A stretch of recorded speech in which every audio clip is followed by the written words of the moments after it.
Have you ever thought about what you want on your tombstone?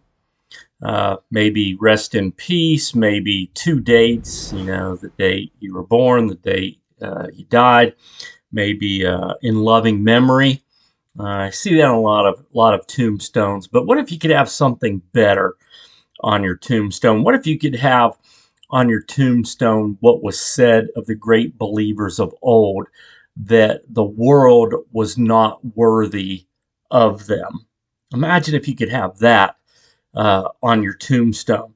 Well, let's take a look at our passage for today, Hebrews chapter 11, verses 32 through 38. All right, and this is what the writer of Hebrews said. He says, "And what more shall I say? I do not have time to tell about Gideon, Barak, Samson, Jephthah, David, Samuel, and the prophets, who through faith conquered kingdoms, administered justice, and gained what was promised, who shut the mouths of lions, quenched the fury of the flames, and escaped the edge of the sword, whose weakness was turned to strength, and who became powerful in battle and routed foreign armies.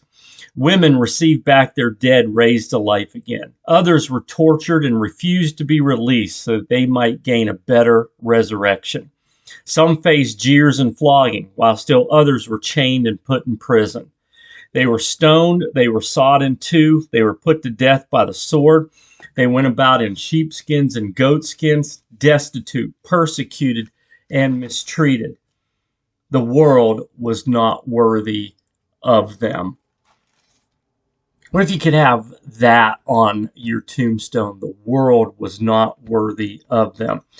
Well, to have a better tombstone, our lives need to begin to look a little bit more like these believers of old in Hebrews chapter 11. I mean, just look at it for a minute. They were warriors for God. For us to have a better tombstone, we need to be willing to be warriors for God. The believers of old, they conquered kingdoms, they routed foreign armies, they overthrew the enemies of God. And we've got an enemy out there, ladies and gentlemen. We've got a kingdom of darkness that is battling for the hearts and the minds and the souls and the eternities of people. And the only thing standing in the way is believers in Jesus Christ. So we need to be warriors for Jesus. We need to be willing to stand up, be courageous, be heard, and let people know that the answer is Jesus Christ. And I know the world is against that now, but that's why it takes us being courageous and being a warrior for God. So stand up as a believer, stand up for the gospel, stand up for what is right, despite the risks that often entails. And that brings us to the second thing that we see in Hebrews chapter 11 here, is that the believers of old were willing to take risks. You look at verses 33 through 34, and it talks about them shutting the mouths of lions, quenching the flames, and escaping the edge of the sword. The believers of old were willing to risk it all, even their very lives, for the cause of the Lord. So to have a better tombstone, it takes radical obedience, and it takes radical faith in the Lord. Even if it means great loss. You think about Daniel being thrown into the lion's den, all because he refused not to pray. You look at Shadrach, Meshach, and Abednego, and they were thrown into the furnace because they would not bow to the king's image. Guys, we need to be people of courage. We need to be warriors for Christ. We need to be willing to stand up, be heard, do what is right, be radical in our faith, even if it means great risk to ourselves.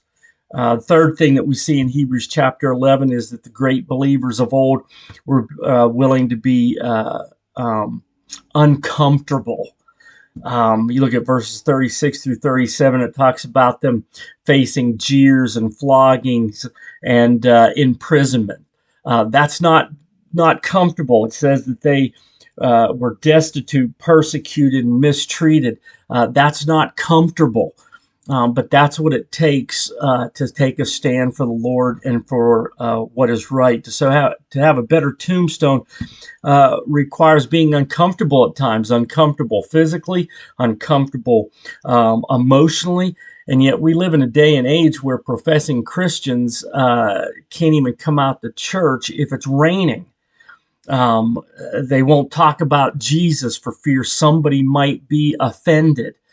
Look, that's not living radically for Jesus. You know, that's not being a warrior for Christ. That's not being willing to take risks, and it's certainly not being willing to be uncomfortable.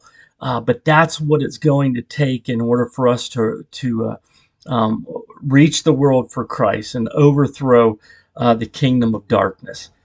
Chris Mueller said something that I thought was um, quite poignant and very relevant for today, and in some ways very offensive, but sometimes the truth is offensive.